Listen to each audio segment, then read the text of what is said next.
Parents pas parfaits, et c'est très bien comme ça. Le podcast qui donne la parole aux hommes et aux femmes pour des regards complémentaires sur la parentalité. Pas de jugement, que de la bienveillance. Parce qu'au final, on est tous dans le même bateau. Et on se pose tous les mêmes questions. Parents pas parfaits, le podcast. Bonjour et bienvenue dans ce podcast consacré aux différences éducatives au sein du couple. La société influence les parents que nous sommes, notre histoire, notre éducation ainsi que notre tempérament. Alors difficile d'être tout le temps aligné. Les petites et grandes décisions de l'éducation quotidienne peuvent devenir de vrais sujets de conflit à répétition pour les couples. Et cela peut créer des frustrations, voire des tensions. La vie de famille est loin d'être un fleuve tranquille. On en parle tout de suite avec nos invités. Bonjour Julie, merci d'être là aujourd'hui. Est-ce que tu peux te présenter brièvement ? Oui, bonjour Elodie, bonjour Romain. Moi, c'est Julie, j'ai 43 ans. Je suis maman de 2 enfants, un garçon de 15 ans et une fille de 10 ans. Et je suis sur Dijon. Parfait. Et toi, François-Xavier ? Bonjour à tous. Moi je m'appelle François-Xavier, donc je suis papa de 2 enfants, une fille de 10 ans et un garçon de 15 ans. Et j'habite à Dijon. Ok, donc on est en plein dans l'adolescence là pour les deux. Hein. Exactement, oui. Ça va ? Vous tenez le coup ? Ça va.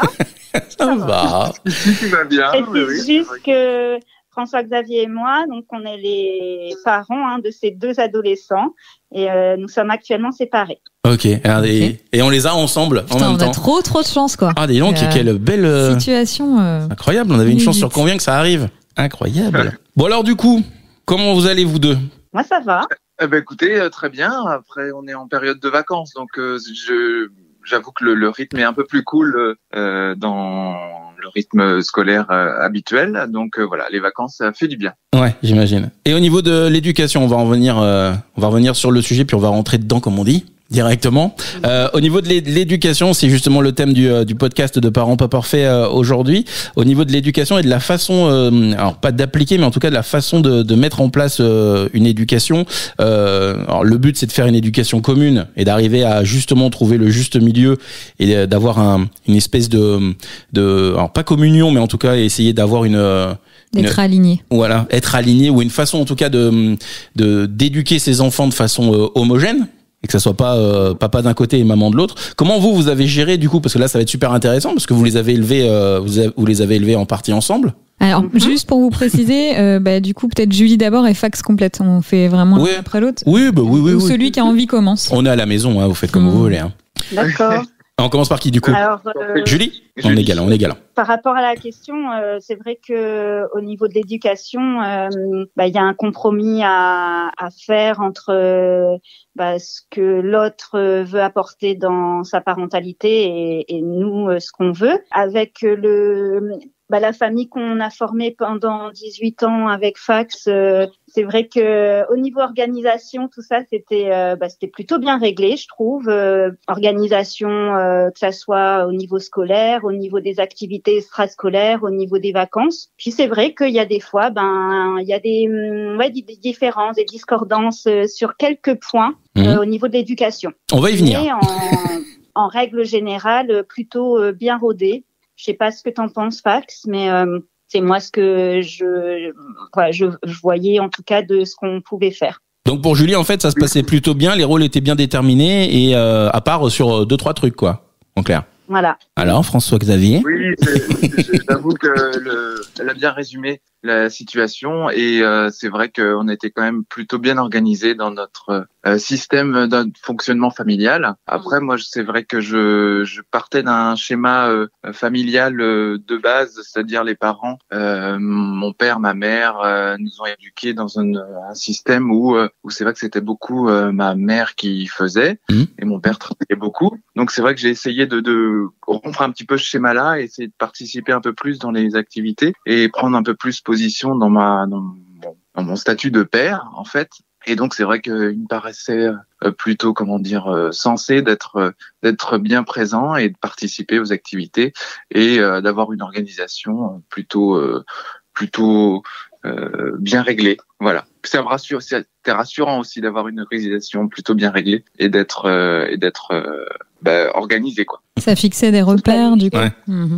Justement, est-ce que Julie, elle te laissait assez de place dans l'éducation? Est-ce qu'elle avait pas, parce que c'est un petit peu Ça me paraît c'est une question hyper orientée. Désolée, mais je vais y venir. Je vais y venir. T'inquiète pas, Julie, je suis là. Hein. En fait, la question, c'est la vraie question. Bon, ok, d'accord. La vraie question, c'est de se dire, est-ce que parce que vous êtes des mamans, est-ce que vous avez pas genre déjà 9 mois d'avance sur l'éducation entre guillemets et le lien entre l'enfant et vous? Et est-ce que du coup ces 9 mois on les paye pas en fait toute la vie? À se dire on est à la bourre en fait et que on n'arrivera jamais à rattraper ces 9 mois. Alors pas perdu, je m'entends, mais en tout cas on n'arrivera jamais à compenser ce lien qui vous unit avec les enfants parce que quand même ils sont sortis de vous quand même. Julie, j'aimerais bien avoir l'avis de Fax. De Fax d'abord. Ah oui, c'est malin ça. Voilà, je suis d'accord, c'est vrai que j'avoue que vous avez un contact particulier avec les enfants pendant 9 mois, vous les portez et c'est vrai qu'on n'a pas forcément de retard parce que je pense que ce retard, on le récupère au fur et à mesure des années. Mais voilà, dans les premières années de vie, l'enfant est quand même beaucoup plus attaché. Je sais pas si c'est le bon terme, adapté. Il y a une relation différente en tout cas. Ouais. La mère est le porte-avions quoi. C'est ça. C'est quoi? Rien. Non, c'est une sage-femme qui m'avait dit cette expression en fait et que j'ai retenu en fait où maman est considérée comme le porte-avions et que l'enfant est un avion et que dès qu'il a besoin d'un repère, il réatterrit sur le porte-avions qui est maman. Moi, je pense que le père, il peut aussi être un porte-avions. Ah oui. Et ça, c'est justement le début de ma question, c'est si la maman laisse assez de place. Est-ce que le père prend-il sa place? Bon, bref, c'est la charge mentale. Hein, on fera un autre podcast là-dessus. Moi, je pense en fait dans les premières, comme dit Fax, et là je te rejoins de nouveau. Au niveau de la grossesse, il y a un lien qui se fait, il se tisse aussi avec le père parce que jour après jour, avec le fait de toucher le ventre, etc. Mais bon, il y a un lien interne avec le bébé.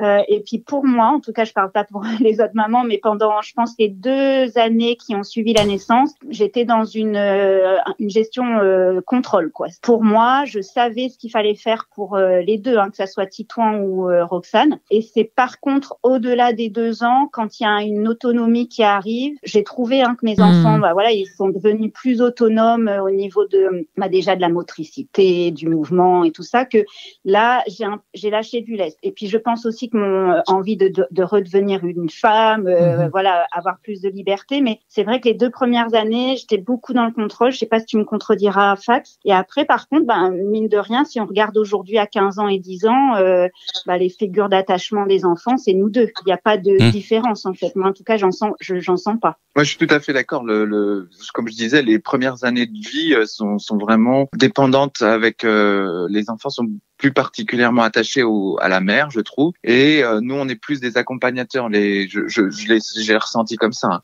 Pourquoi Si je peux me permettre, alors Julie, tu disais t'es dans le contrôle, mais Fax, toi, au-delà des 9 mois qui peuvent créer des différences après la naissance, mais comment t'expliques ça, Fax, que t'étais plus à côté d'eux et que Julie avait plus le rôle principal?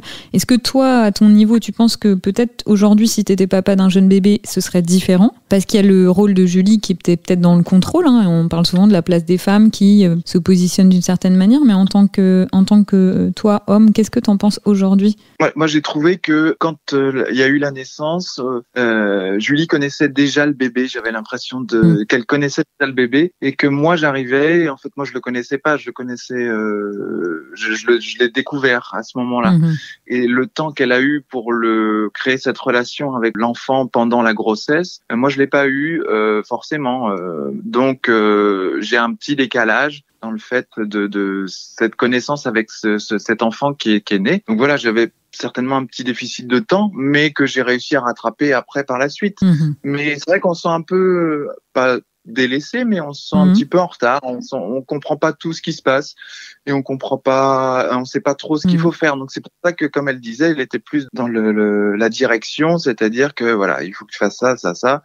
Bon, voilà, on se laisse diriger parce qu'on sait pas et moi je pense que les femmes, elles savent ce qui se passe et elles savent ce qu'il faut faire, ainsi de suite. Donc j'étais plus suiveur à ce moment-là. Mais t'en as pas souffert? Non, souffert est un mot peut-être un peu fort, mais en tout cas ça t'a pas posé de soucis. J'ai très bien vécu. Il n'y a pas eu de soucis particuliers. C'est vrai que je me sentais pas forcément prêt à prendre toutes ces décisions, et donc voilà. Donc Julie le faisait, et moi je me suis senti suiveur, et j'étais bien dans mon rôle de suiveur à ce moment-là. D'accord. Et toi, Julie, du coup, tu l'as pas. Là, le mot aussi est un peu touchy, mais tu lui as pas reproché reproché d'être juste suiveur. C'était presque une demande de ta part et c'était presque rassurant de te dire c'est moi qui prends le lead et du coup après les décisions que je vais prendre elles vont être suivies par fax et du coup comme ça au moins on va dans une seule et même direction. Bah quand même, moi je me reprojette voilà, dans le passé. Je sais que les premiers mois avant la reprise du travail, on est dans un rythme très c'est codé. Le matin à telle heure c'est ça, les couches c'est ça, le repas c'est ça. En fait, vraiment c'est comme si c'est à la minute près. Et donc, on rentre facilement. En tout cas, moi, je suis rentrée facilement dans ce cycle-là. Et tout ce qui dépassait, ça venait perturber mon rythme. Donc, c'est pour ça que j'essayais de tout contrôler. Et je comprenais mes bébés, parce que voilà, ce rythme-là faisait que c'était vraiment répétitif, récurrent. Sortie après de ce congé maternité, la reprise du travail, j'avais l'impression quand même, mine de rien, de tout porter.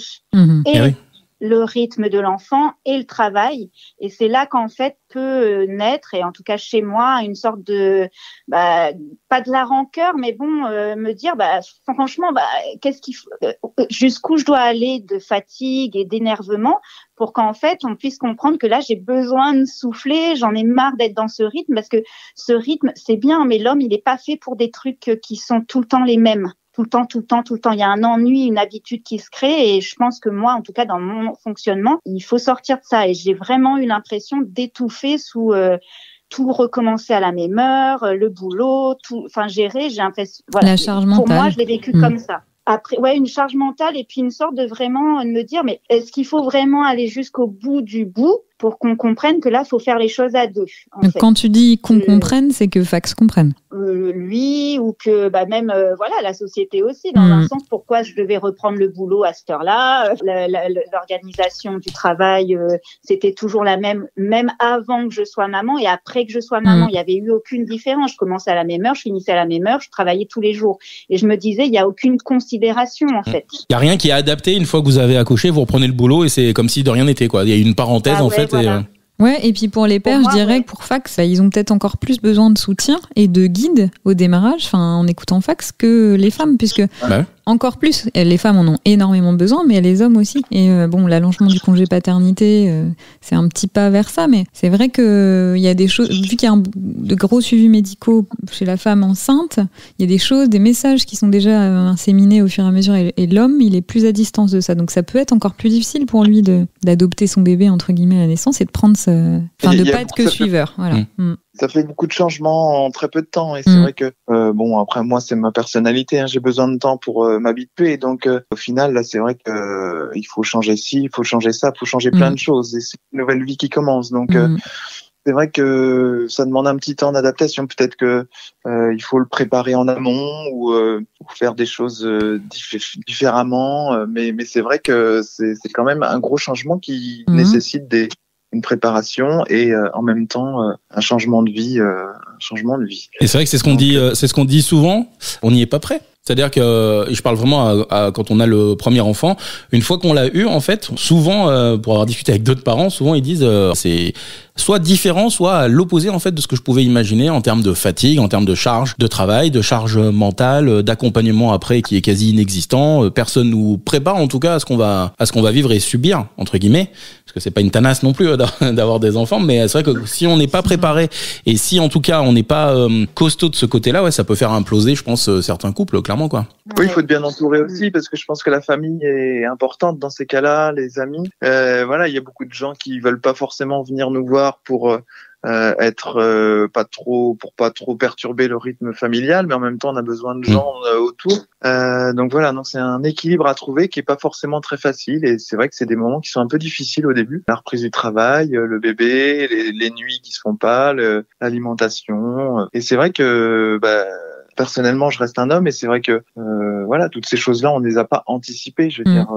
Comme tu disais, tu as eu un modèle familial aussi avec une maman qui gérait tout, et je me dis, est-ce que quand on devient parent aussi, on n'a pas des modèles, et c'est difficile de sortir de ces modèles-là, de réinventer. On dit, les jeunes parents, ils sont face à des nouveaux modèles qu'on doit réinventer aujourd'hui, parce que nos parents, c'était différent. Et donc ça, je pense que pour les hommes, ça peut être aussi complexe, tu vois. C'est pas forcément inné, je sais pas. Après aussi, c'est vrai que le père et la mère, sur certains certains aspects de l'éducation, je parle, pour en revenir un peu au sujet, c'est qu'ils sont presque interchangeables. Enfin, normalement, ils devraient l'être. Ils devraient l'être. Enfin, ça serait bien. Mais la réalité est pas tout à fait collée à la théorie de ce que... voilà, c'est pas... Après, je me dis aussi que c'est de l'ordre du ressenti de chacun, parce que Fax y participait, c'est un papa qui est très présent, que ça soit à la naissance ou aujourd'hui. Après, c'est vraiment de l'ordre du ressenti. Quand on n'a pas la même réception des pleurs de l'enfant, par exemple. Moi, mon bébé, il pleure. Je pense que je réagissais plus vite que Fax l'aurait pu le faire. Et donc, c'est pour ça aussi que moi, j'ai ressenti que c'était tout le temps moi qui y allais. Mais si j'avais attendu un peu, peut-être, ce serait Fax qui serait allé. Vous voyez, enfin, il y a aussi cette... Tu penses aussi que les pères, ils ont une distance émotionnelle peut-être tout petit peu plus éloignée, mais des fois, je questionne. Hein. Mais des fois, ça peut permettre aussi de trouver d'autres solutions, d'avoir des attitudes qui sont tout aussi adaptées. De travailler sur son ressenti ensemble, ouais, je pense. Quand j'entendais les enfants pleurer, ça me mettait en état de stress, alors que pour Fax, le stress, il serait arrivé un petit peu plus tard, quelques minutes, voire, tu vois. Et ça joue, je pense, sur aussi la charge mentale et puis le fait de réagir plus vite que l'autre. Mais est-ce que des fois tu lui as demandé justement d'intervenir, lui dire finalement, Fax peut répondre aussi, évidemment, mais oui, bien sûr. Ah oui, ça par contre, et puis sans problème. Oui. Hein, il y a des fois où tu te dis, pourquoi je suis obligée de demander, ça devrait être naturel. C'est un peu de ça en fait que je parle. C'est-à-dire pourquoi moi, ce sera à moi de le faire puisque je suis autant la mère que lui et le père. Et c'est mais ça revient. Excuse-moi, Fax, juste une seconde, mais après je te laisse répondre. Ça revient au podcast sur la charge mentale où on disait les femmes sont plus dans l'anticipation et les hommes vivent plus dans le présent. Ouais. Et c'est ce décalage. Et donc ça, c'est Emma, la personne qui fait des BD, qui en parlait. Je me dis, est-ce que c'est pas lié à ça aussi ? C'est qu'on a des manières de réagir assez différentes. Et du coup, vous vivez plus l'instant présent. Nous, on se projette peut-être un peu plus. Je sais pas. Je pense qu'il y a des différences quand même dans nos fonctionnements. Après, l'éducation, pour moi, c'est vraiment l'éducation des enfants, c'est avoir deux personnes différentes qui apportent des choses différentes aux enfants. Et c'est vrai que dans ce cadre-là, on était pile poil dans le thème. Je vais vous poser une question justement. Qu'est-ce qui provoque le plus de remous, du coup, encore aujourd'hui et peut-être hier, dans justement le fait que vous soyez vraiment deux personnes différentes ? Parce que c'est ça aussi qu'on veut savoir. Vous aviez une super organisation, vous avez réussi à vous caler, passer les premiers mois où il y avait un petit décalage. Qu'est-ce qui, dans votre couple, peut créer des frictions dans des positionnements qui sont différents ? Je crois que ça n'a pas changé. C'est la même chose que disait Julie tout à l'heure, c'est-à-dire le fait que les pleurs des enfants étaient plus... elle réagissait plus rapidement aux pleurs des enfants, alors que moi, j'avais un peu de recul. Non pas parce que j'avais pas envie d'y aller, mais je me disais que j'avais encore un peu de temps à ce moment-là pour gérer l'enfant, pour laisser un peu de temps à s'exprimer. Je finis ma partie de Call of Duty et puis j'y vais après. Julie, ça va, là, 2 secondes. Je gagne et voilà. Je finis, je gagne. Tu dois comparer aujourd'hui. C'est pareil encore un peu. C'est pareil aujourd'hui. C'est ça, c'est ce décalage entre les temps de réaction. Voilà, des enfants au moment où il faut réagir. J'ai toujours été un petit peu plus dans l'attente et plus Julie dans la rapidité. Enfin voilà, je le vois comme ça. Si je dois comparer entre avant et aujourd'hui, c'est dans les disputes en fait. D'accord. À chaque âge, il pleure toujours. C'est pas que mon fils de 15 ans pleure, mais je vais réagir plus vite quand ils se disputent. Ça me prend la tête en fait. Je les entends se chamailler. Ils ont le droit de se chamailler. C'est des frères et sœurs. Je m'entendais pas bien avec mes sœurs non plus, mais je vais être plus vite agacée par les disputes, les cris, les choses comme ça. Et donc, je vais réagir de suite. Et c'est vrai qu'à un moment donné, je peux peut-être réagir de manière très vive. Alors que Fax va avoir un décalage par rapport à moi, mon intervention. Qu'est-ce qui fait que toi, tu as l'impression qu'il y a une urgence et qu'est-ce qui fait que Fax a le sentiment qu'il peut attendre ? C'est ça qui... Alors moi, dans la gestion, je me dis que les enfants, ils sont faits pour vivre et pour s'exprimer et pour se battre, se battre entre frères et sœurs. Enfin, ça fait la gestion aussi. Ils apprennent à se défendre. Donc je me dis que je laisse gérer parce que tant qu'il n'y a pas de sang, de coupure ou de tant qu'il n'y a pas de sang, de bras cassés, ils peuvent continuer. Et Fax, t'es pas hyper dérangé par leurs cris quand ils se bagarrent en fait. Ça te perturbe pas non, plus que ça. Ouais. Comme les pleurs quand tu disais, oui, un peu comme les pleurs, exactement. Ouais, je pense que il peut pleurer ou ils peuvent se bagarrer. Moi, ça ne va pas te heurter. M'émouvoir au plus haut point. Ça m'embête, mais ça me gêne pas plus que ça. Okay. Ah, puis Kies fait d'excellents bouchons d'oreilles en plus. C'est quand même assez pratique pour éviter tout ça. Anne, si tu peux faire avec les bébés. Non, je déconne. En fait, il y a le fait que j'ai travaillé dessus quand même, mais je sépare les disputes dans la chambre des disputes dans mon salon ou la salle commune, par exemple. Là, si la dispute, elle se fait dans la salle commune ou dans le salon, pour moi, c'est des endroits de vie collectifs, tu vois, en famille. Moi, je suis pas là pour supporter ça. Aussi. Si on se retrouvait dans la rue, qui est un endroit collectif et social, moi, je supporterais pas ça. Par contre, dans la chambre, je vais réagir moins vite parce que c'est leur domaine, c'est leur intimité. Et donc, j'essaie de travailler là-dessus aussi. Et quand c'est dans le salon, moi, ça me perturbe parce qu'ils viennent pas gâcher mon moment, c'est pas ça, mais que leur dispute, leur comportement, a une influence sur moi, le moment que je m'étais fixé dans mon salon. Et donc là, par contre, leur liberté, elle est en train de bouffer la mienne, quoi. Il y a aussi le fait que je suis agacée, mais il y a aussi derrière quelque chose d'éducatif pour moi. Les endroits communs et des endroits privés à séparer. Donc j'ai cette vision-là.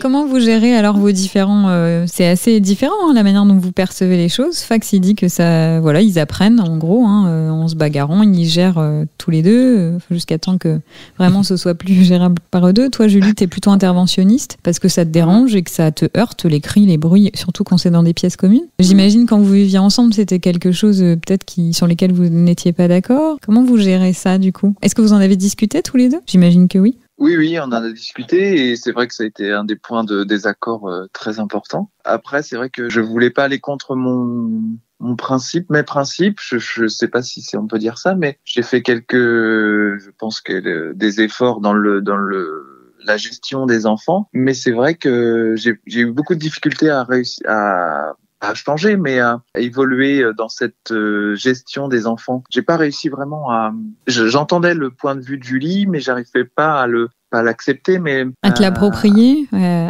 aller dans le même sens. Aller dans le même sens, exactement. Et donc voilà, ça a été un peu compliqué de ce point de vue-là. Après, je sais pas comment tu le vois. Il y a deux éducations différentes. Moi, on a parlé de l'éducation de Fax, je te laisserai en parler toi, mais moi, j'étais dans une éducation de contrôle. Mes parents ont tout géré de ma vie. Avant mes 18 ans. Tout a été réglé, régi, ils intervenaient beaucoup, c'était des interventionnistes plus. Il n'y avait pas de marge de liberté, en fait. Pour moi, j'ai une conception de l'éducation où je dois être présente plus dans la moindre décision de mes enfants. Alors que Fax, je pense, et là tu m'arrêtes si je me trompe, mais j'ai l'impression que il est plus, à laisser plus de liberté, à laisser plus de marge aux enfants. Et là-dessus, j'ai moi une difficulté en fait. J'essaye de rentrer dedans, donc je pense que je me suis, j'espère un peu, libérée là-dessus. Mais pour moi, avant 18 ans, il y a quand même des décisions à prendre pour les enfants. Vous dites tous les deux que mine de rien, vos valeurs, votre éducation, ça a influencé les parents que vous êtes aujourd'hui et que vous avez tenté de faire un pas l'un vers l'autre, mais que ça peut être difficile de se détacher de ces principes, de ce qu'on nous a appris depuis qu'on est tout petit, en fait, un peu les modèles qu'on a, puis ce qu'on peut ressentir, ce qu'on peut être comme personne. C'est pas si simple, même si on entend le point de vue de l'autre, de s'aligner sur l'autre. Après, c'est la richesse perso, aussi, comme vous disiez tout à l'heure, la richesse d'avoir aussi deux personnes différentes qui réagissent différemment. Ça peut être aussi une super richesse pour l'avenir de l'enfant, puisqu'il y voit deux manières de réagir différentes. À partir du moment où il y a quand même des règles communes et l'artère, je dirais, le socle commun. Après, c'est pour les parents que ça peut être difficile à vivre. Je me verrais pas réagir différemment. C'est vrai que j'ai mis de l'eau dans mon vin, comme on dit, mais ça fait partie de moi. Et si mes enfants, ils me voient pas tel que je suis non plus, il y aura un souci aussi. Il faut être cohérent dans son style. Je peux pas me faire violence tout le temps. Je vais aussi évaluer si là, je dois vraiment intervenir ou comment Fax aurait réagi. Par exemple, je me pose souvent la question et puisque maintenant on est séparés, donc je me pose la question, je me dis comment il aurait réagi. Il y a des fois, moi, c'est mon moi qui prend le dessus et puis parfois, j'ai tendance à me rapprocher de ce que Fax aurait pu faire. Mais il faut que je sois cohérent, sinon de toute façon à cet âge-là, 15 ans et 10 ans, ils le dépisent de suite. Ils me font voir que c'est pas normal ma réaction, quoi. Quand, par exemple, maman dit oui ou maman dit non et papa dit l'inverse, comment ça se gère ça par rapport à n'importe quelle situation? Est-ce que ça vous arrive? Après, c'est vrai que là-dessus, vu qu'on est séparés, on a dit chacun chez soi, donc les choses qui se passent chez Julie sont pas forcément les mêmes qui se passent chez moi et inversement. C'est vrai que quand il y a quelque chose qui se passe ici, bon après il y a des transmissions qui se font entre nous, mais au final c'est vrai que les choses se passent chez l'un ou chez l'autre, mais ça reste chez l'un ou chez l'autre en fonction du parent et en fonction de ce qu'a décidé le parent. Après il y a une certaine continuité dans les actions quand c'est des actions plutôt sur l'éducation scolaire par exemple, où voilà où il faut quelques semaines mettre les points sur les i pendant quelques semaines. Voilà, là on est cohérent là-dessus. Après, c'est vrai qu'on essaye de dispatcher chez l'un et chez l'autre. On essaye de différencier. Pour le scolaire, oui. Après, il y a une grosse, quand même, il y a le point de différence là actuellement. C'est quand même le temps d'écran. Il n'y a pas le même temps d'écran. C'est censé être le même temps d'écran pour les deux. Mais il n'y a pas de contrôle. Je peux me permettre, Max. Il n'y a pas de contrôle chez toi au niveau du temps de contrôle. Moi, je demande souvent à Titouan combien il est. On a fixé un temps. Tu ne fais pas forcément. Et moi, ça me pose problème. Et même si c'est dans deux endroits différents, ça, par contre, j'ai du mal à comprendre parce que Titouan, il peut avoir une consommation qui dépasse le temps fixé chez toi. Et chez moi, j'essaie de demander, de voir un peu où il en est et de lui dire, là, il te reste 20 minutes, il te reste 10 minutes, mais au moins qu'on respecte ce qui est fixé. Il y a ce point-là qui est très important. Après, moi, de mon côté, c'est plutôt la confiance. Je lui dis, voilà, t'attends et je vais pas vérifier tous les jours son temps de consommation. Je le vérifie une fois de temps en temps et c'est vrai que je devrais le faire plus souvent, mais voilà, j'ai pas envie de passer mon temps à faire du flicage, entre guillemets. Parce que chez toi, Julie, combien de temps d'écran il a, Titouan, du coup? Alors, dans la journée, on a fixé à 2h30. D'accord. Réseaux sociaux, YouTube et autres, tout compris.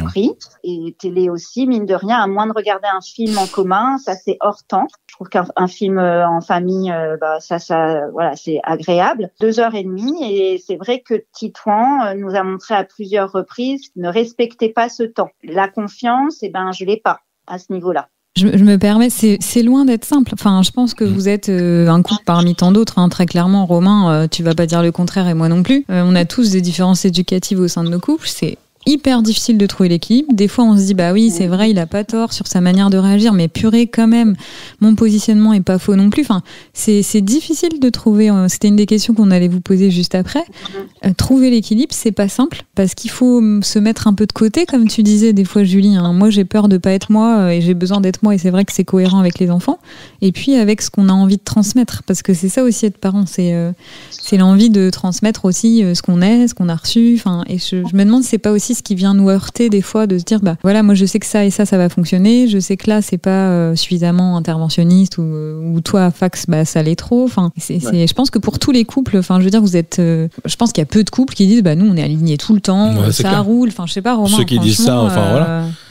Après ceux qui ont des enfants en tout cas, c'est et puis ça dépend aussi des enfants. Oui, qui naturellement, ce que disait Fax tout à l'heure, c'est ça. Enfin, je le vis en ce moment, donc c'est pour ça que je peux en parler. Mais où naturellement, l'enfant, en fait, dès qu'il a quelque chose qui va pas, ou il a une colère qui monte, ou qui est déjà présente, etc., il va naturellement se tourner vers la maman. Moi, je vais parler pour moi. Moi, je me sens des fois complètement abandonné. Je me dis, pourquoi il vient pas vers moi? C'est pareil, en fait. Mais naturellement, ça va aller plus vers la maman. Alors, si tu le prends en pleine face, du coup, c'est dur à gérer parce que peut-être que t'es pas assez force de proposition. Aïe.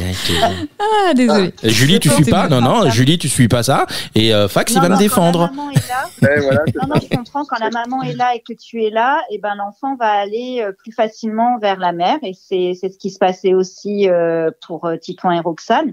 Par contre, quand on est dans deux endroits séparés, que par exemple ton fils est avec toi, bien entendu que tu deviens la figure numéro 1. Tu vois. Ouais. Je lis juste. Moi, j'ai une copine qui s'est retrouvée, son mari s'est retrouvé au chômage pendant 6 mois et en fait ses enfants avaient 3 et 6 ans, je crois. Et en fait, elle s'est rendue compte que sa fille, quand elle tombait, elle appelait plus maman, elle appelait papa.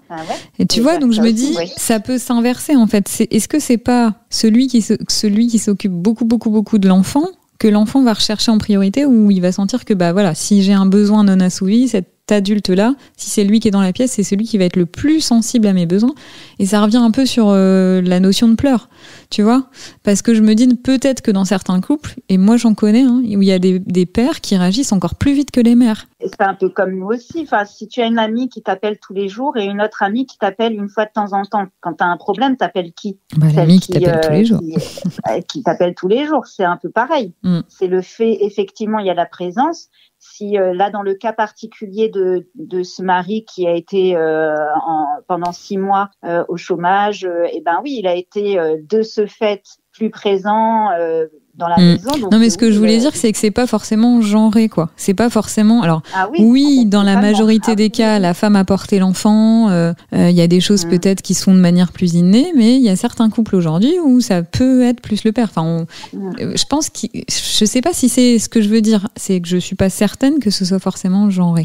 Voilà. Tu vois? Je suis pas sûre que ce soit homme d'un côté. Donc ça dépend un peu du niveau d'implication des parents. Je pense qu'il y a deux choses. Ouais, de présence. Ouais, je dirais ça aussi. Mais je pense qu'il y a deux choses. Il y a la mère, le rôle de la mère, parfois qui peut être un peu contrôlant, qui laisse peut-être pas assez de place au père. Il y a ça. Et il y a aussi certains pères qui se sentent peut-être pas compétents ou qui osent pas et qui du coup laissent le lead.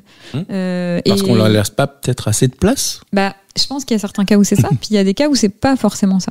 Alors peut-être chez les tout petits. Ça les arrange aussi. Hein. Ouais, voilà, faut être honnête. Faut être honnête sur les deux. Peut-être qu'il y a des femmes qui peuvent ressentir un peu, je sais mieux, donc j'ai du mal à laisser la place. Ouais, ok. Et je pense qu'il y a peut-être aussi des hommes qui sont confortables dans cette situation où c'est pas moi qui ai le lead, tu vois. Je sais pas, moi. On a un intérêt de toute façon, inconscient, mais un intérêt. Par exemple, si on prend le cas d'une maman qui est pas disponible psychologiquement à la naissance parce qu'elle est triste, parce que il y a parfois des choses comme ça. L'enfant, il va aller vers la personne la plus disponible aussi psychiquement. J'ai envie de te dire. Et parfois, là, je te rejoins, c'est pas genré, ça sera le père ou l'autre conjoint en tout cas. Je pense. Donc oui, effectivement, c'est pas genré et il y a pas. Ça dépend du contexte, de l'histoire, de comment c'est mis en place. Mais si les deux ont envie de s'impliquer et que l'autre laisse la place, je pense qu'il y a possibilité de travailler cette équité en fait.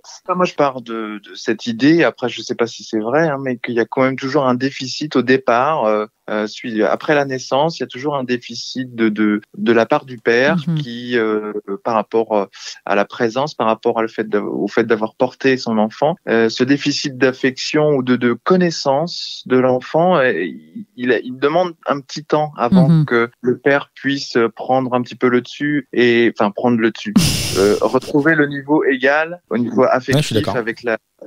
Vous pouvez être que d'accord, de toute façon. Attends, je déconne. Ouais, toi. Fact, je blague, c'est un podcast pour rigoler aussi, donc t'inquiète. Moi, ce que t'es en train de dire, ça me fait dire que vous avez hyper besoin et de préparation en amont et de préparation à la naissance du bébé, et qu'il faut soutenir les pères, dire aux pères venez aux actions de soutien à la parentalité, venez, on va vous donner des billes, on va vous donner des clés. Il faut que ils ont une place hyper importante dans les démarrages, et ce que tu dis, ça va vraiment dans ce sens-là, quoi. Et je pense que peut-être que vous avez encore plus besoin du coup d'aide, tu vois, de soutien entre guillemets. Pas plus parce que les femmes, pas plus parce que les femmes sont quand même dans une période de grande fragilité, mais au moins tout autant. Je pense différemment, mais tout autant. Est-ce qu'on va clôturer? Ouais. Les 2 ou 3 rendez-vous accouchement avec une sage-femme qu'on a eu avant l'accouchement qui nous ont préparé. L'intitulé de ce rendez-vous, c'est préparation à l'accouchement. Donc voilà, la place du père, elle est absolument pas présente. Bien sûr. Ouais, non mais t'as totalement raison. Puis il y a des pères qui disent qu'ils se sentent encore complètement à côté, comme un figurant pendant tous ces moments-là. Ouais. Peut-être juste une dernière phrase. Quelles astuces, si vous aviez une phrase à dire ou un conseil ou à des jeunes parents qui viennent d'avoir un enfant ou des parents qui ont des enfants moins jeunes pour trouver l'équilibre. Pour aller dans la même direction, en tout cas, pour un minimum, pour éduquer ses enfants. Moi, je pense qu'il faut se garder un temps entre parents, garder le couple. Il faut qu'ils trouvent un moment et pas mettre l'enfant au centre de la famille. Par moment, cet enfant, on le met un peu de côté, on le met chez les grands-parents et on fait un truc entre adultes. Et voilà. Moi, je trouve qu'il faut trouver ce moment entre adultes et garder ce moment entre adultes. Et ça, c'est hyper important. Moi, c'est vraiment le seul conseil que je pourrais donner aux nouveaux parents. Mettez-vous des caisses tranquillement de temps en temps. Tous les deux. Ouais. Bah, mais refaire des trucs que tu faisais avant d'avoir un enfant, en fait. Et que tu oublies vite. Exactement. Ouais, aller au ciné, faire un bar, sortir, je sais pas, aller voir une pièce de théâtre. Que du temps pour le couple, quoi. Voilà, juste pour le couple, pas forcément tout le temps, mais régulièrement. Et ça, je pense que c'est important et je pense que...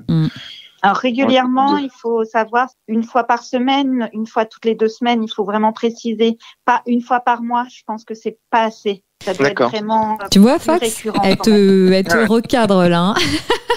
Non, mais parce que régulièrement, c'est pas assez précis pour moi. Tu me fais trop rire. Non, mais se faire des petits séjours, à réussir à se caler un petit week-end, voilà quoi. Il faudrait lâcher prise aussi de temps en temps. Il y a des choses, dans des situations où il faut essayer d'aller vers l'autre et vice-versa. Et ça rejoint l'idée de Fax, c'est que plus on passe du temps ensemble, plus on se rejoint et plus on se reconnecte en tant que femme et homme et peut-être après en tant que parent. Et donc ça, c'est important vraiment ces moments. Je pense qu'on n'en a pas assez fait parce qu'on se laisse vite bouffer par la vie de famille, les responsabilités de parents, le boulot, la vie de tous les jours, quoi. Et ça, c'est pas bon. Et c'est 2 entités différentes, hein, et c'est vrai, c'est 2 entités totalement différentes, le fait d'être parent et le fait d'être couple. C'est 2 choses complètement différentes. Qu'on a un peu tendance, pour le coup, à mélanger, alors en fait, il faut surtout pas. Faut pas les diluer. C'est 2 choses différentes, donc il faut du temps vraiment à part. Merci 1000 fois pour votre intervention, pour avoir... participer à ce podcast. On est ravis de cet échange. Fax, un peu moins d'écran, s'il te plaît. Hein, tu y penseras. Non, parce que 17 heures par jour, Fax, tu comprends que c'est un peu trop. Hein, c'est beaucoup quand même. Sur 24, ça fait un peu, 7 heures pour dormir. 7 heures pour dormir, en fait. 7 plus 17, ça fait 24. Je suis bon, bah. Ouais. Merci à vous deux d'avoir participé au podcast de Parents pas parfaits. Merci d'avoir été si explicatif. Ça veut rien dire, ça. Merci d'avoir été si sincère, parce que j'ai vraiment senti de la sincérité dans ce que vous avez dit. C'est pas simple, parce qu'on sait que vous êtes un couple, et donc c'est pas simple de se mettre à nu entre guillemets, de se dénuder un peu. C'est hyper riche en fait vos échanges, et ça fait avancer aussi perception des choses. Donc voilà, merci beaucoup. Merci à vous. Merci à vous aussi pour votre spontanéité. Merci d'avoir écouté ce nouveau podcast de Parents pas parfaits. On espère que vous avez passé un bon moment. N'hésitez pas à réagir sur les réseaux sociaux, et si vous souhaitez participer à ce podcast ou aborder des thématiques en particulier, vous pouvez nous contacter par email à contact@parentspaparfaits.fr. À bientôt dans Parents pas parfaits, le podcast qui donne la parole aux hommes et aux femmes sur la parentalité.